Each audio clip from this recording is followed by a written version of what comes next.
Bharatiya Janata party की ओर से बार बार ये सामने रखा जाता है कि आखिर वो कौन कौन से भवन या फिर इमारतें रही जिसमें राज्यपाल और राष्ट्रपति को दरकिनार करके उसका उद्घाटन किया जाता रहा, वो भी देश के लिए जानना जरूरी है। 1975 में पार्लियामेंट एनेक्सी का उद्घाटन किया था इंदिरा गांधी ने, जो उस वक्त की प्रधानमंत्री थी। संसद भवन में लाइब्रेरी की आधारशिला रखी गई थी राजीव गांधी की ओर से, इसको भी अब गिनाया जा रहा है भारतीय जनता पार्टी की ओर से। छत्तीसगढ़ विधानसभा भवन का शिलान्यास किया था सोनिया गांधी की ओर से। विधानसभा भवन का शिलान्यास किया गया था, राज्यपाल को उस समय न्योता नहीं था। असम विधानसभा भवन का भी शिलान्यास तरुण गोगोई की ओर से किया गया था। हेमंत सोरेन ने विधान भवन में आधारशिला रखी थी, ये झारखंड की बात हो रही है। आंध्र प्रदेश विधानसभा भवन का शिलान्यास जगनमोहन रेड्डी की ओर से किया गया था, सीएम की ओर से, राज्यपाल को नहीं बुलाया गया था। के चंद्रशेखर तेलंगाना विधानसभा भवन का उद्घाटन इनकी ओर से किया गया था। तो आप जरा सोचिए कि राज्यों में राज्यपाल को दरकिनार करके महत्ता किसको मिली? मुख्यमंत्री को। और दूसरी तरफ कई ऐसे भी उदाहरण दिए जाते हैं जिसमें इंदिरा गांधी और राजीव गांधी का भी जिक्र आता है। इसका जवाब आप सुप्रिया जी दीजिएगा, लेकिन कई गंभीर आरोप आपकी ओर से लगाए गए हैं। सुधांशु जी, आप एक एक करके उसका जवाब दीजिए। और सवाल ये भी, मुझे लगता है कि जवाब देना चाहिए ना। एक बार आपने जो सवाल खड़े किए थे, हाँ मैं आ रही हूँ आपके पास, मैं आ रही हूँ आपके पास, उसके बाद आप बोल लीजिएगा। सुधांशु जी, उन्होंने जो सवाल खड़े किए थे, जगदीप धनखड़ जी को भी नहीं बुलाया गया है, वो तो सभापति है ना राज्यसभा के, उनको भी इन्विटेशन नहीं है। बता रहे हैं, देखिए कांग्रेस की तरफ से जो बात कही गई, ये वो पार्टी जिसने 50 साल इस देश पे सीधे हुकूमत की, इस देश की संसद में सबसे ज्यादा समय तक जिनका बहुमत रहा, जिनको इस देश में सबसे बड़ा जनादेश मिला, वो ऐसी बचकानी बात कर रहे हैं। अरे भाई, ये संसद का सत्र नहीं है जो आपने कहा राष्ट्रपति को बुलाने का अधिकार समाप्त किया। बिल्कुल सही बात है, this is not a parliament session.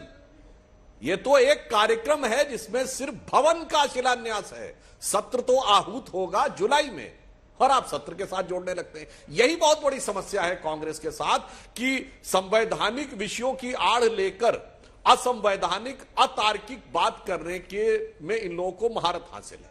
अब हम दूसरी बात कहना चाहते हैं, आपने राष्ट्रपति मुर्मू जी के प्रति आपके मन में कितनी सम्मान और निष्ठा है, वह आपके नेता प्रतिपक्ष के बयान से जाहिर, जो कहते हमें हिंदी नहीं आती इसलिए हमसे गलती हो गई, हमने राष्ट्रपत्नी शब्द का प्रयोग कर दिया। जबकि सोनिया जी तो विदेशी मूल की हैं, उनसे हिंदी में कभी इतनी बड़ी गलती नहीं हुई। जो भारतीय मूल के आपके कहते हैं कि मैं गैर हिंदी भाषी हूं इसलिए मेरे से गलती हो गई, और जाने क्या क्या वो कौन सी इविल विचारधारा को रिप्रेजेंट करती हैं। चलिए कोई बात नहीं, मैं पूछना चाहता हूं, राजेंद्र बाबू से कितनी भवनों का शिलान्यास करवाया था नेहरू जी ने, जबकि सीनियरिटी में राजेंद्र प्रसाद जी नेहरू जी से ऊपर थे, और कितना सम्मान देते थे राजेंद्र प्रसाद जी को नेहरू जी। इसके लिए मेरी बात मत मानिए, गांधी जी के निजी सचिव प्यारेलाल की पुस्तक पढ़ लीजिए, और स्वयं जवाहरलाल नेहरू जी के निजी सचिव M.O. मथाई की किताब पढ़ लीजिए।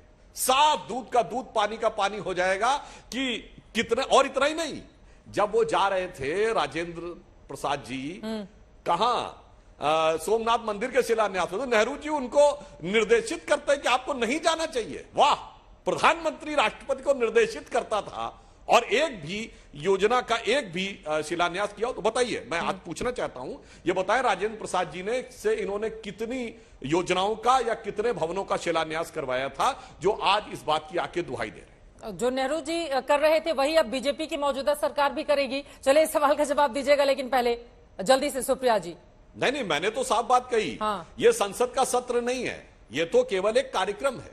संसद का सत्र तो जुलाई में होगा, मानसून सत्र। ठीक है, सब मानसून सत्र उसके अनुसार होगा, ये तो सिर्फ उद्घाटन का कार्यक्रम है। सुप्रिया जी, आपने कुछ वाक्य गिनाए थे और तर्कहीन बात तो भाजपा की ओर से आ रही है। आपके वाक्यों का पहले जवाब देती हूं, फिर मैं भाजपा की बात का जवाब दूंगी। आपने जो वाक्य गिनाए, section article 79 of the constitution clearly कहता है संसद का मतलब है राष्ट्रपति, काउंसिल ऑफ स्टेट्स राज्यसभा जो कि परमानेंट हाउस है, और लोकसभा। लोकसभा को भंग करने का भी, बुलाने का मेरा यह आशय नहीं है। मैं क्या कह रही हूं आपसे, संसद का मतलब है ये तीन लोग। राष्ट्रपति इस देश की पहली नागरिक है, फर्स्ट सिटीजन कही जाती है, संविधान की अभिभावक है। हमारे लिए तो ये गर्व की बात है, आप अधिरंजन जी पे मत जाइए, हमारे लिए तो ये गर्व की बात है कि पहली अनुसूचित जनजाति की महिला हमारी राष्ट्रपति बनी है। और इससे ज्यादा क्या गर्व की बात होगी कि आजादी के 75 साल बाद जब नए सदन का उद्घाटन हो रहा है तो वो उनके हाथों से, उनके कर कमलों से होना चाहिए। ये गर्व तो पिछले आपको साल क्या भी आना आपत्ति चाहिए था है ना सुप्रिया उनसे श्रीनेत कराने जी, में? जब मेरा तो मूल द्रौपदी सवाल मुर्मू है। जी की ओर से जगह जगह जाकर पहले सबसे मुझे समर्थन बीच हासिल में करने मत की बोलिए। कोशिश की जा रही आप थी उनकी बात और सुन विपक्षी रही दलों ने उनके सामने एक उम्मीदवार खड़ा कर दिया था। ये सवाल तो पलटकर आप लोगों से भी पूछे जाएंगे। ये गर्व का विषय है कि एक आदिवासी महिला इस देश की पहली बार राष्ट्रपति बनी है। बहिष्कार किया था। राष्ट्रपति के अभिभाषण का भी आप लोगों की ओर से बहिष्कार किया गया था। चित्रा तो जी, एक साल आपने पहले मुझसे आप सवाल लोगों की पूछा चाल गया। और एक साल के बाद के चित्रा चरित्र में त्रिपाठी। इतना बड़ा फर्क कैसे आ गया सुप्रिया श्रीनेत जी? आपने सवाल पूछ लिया, आप मुझे जवाब देने हाँ, दीजिए। बोलिए, आप ही क्योंकि से बीच में जवाब उनके मांग नहीं रही पूछा था, मुझे टोक कर पूछ लिया। कोई बात नहीं, बोलिए।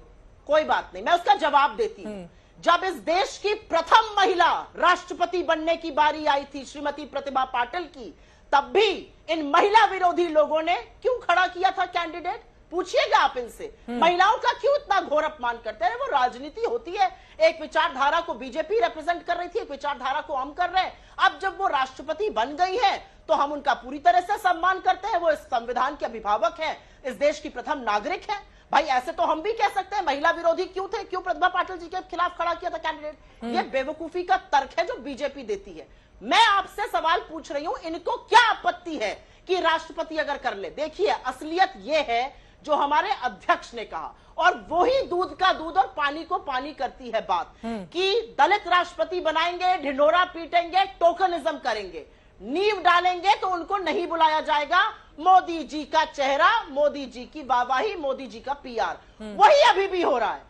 अनुसूचित जनजाति की महिला पहली राष्ट्रपति बनी, उनको नहीं बुलाया अगर कुछ नहीं है तो उनको बुलाइए, उनसे कराइए आप उद्घाटन। आपको क्या दिक्कत है? ठीक है। असलियत यह है कि भारतीय जनता पार्टी का चाल चरित्र और चेहरा तो लोगों को समझ में आने लगा है। ठीक है। ये एसटी करते थे, कर्नाटका ने इनको एक एसटी सीट नहीं दी है। हाँ। एससी सीट 30% से कम मिली है। लोगों को समझ में आने लगा ना कि कौन मतलब की बात करता है, कौन टोकनिज्म करता है। हाँ। इनका टोकनिज्म, इनका ढोंग और पाखंड लोगों को समझ में आने लगा। लेकिन और विरोधी जो दलों की अपमान भी ये एक कर रहे हैं पूरे राष्ट्रपति मामले का, में वो दिखाई सारा नहीं दे रहे हैं।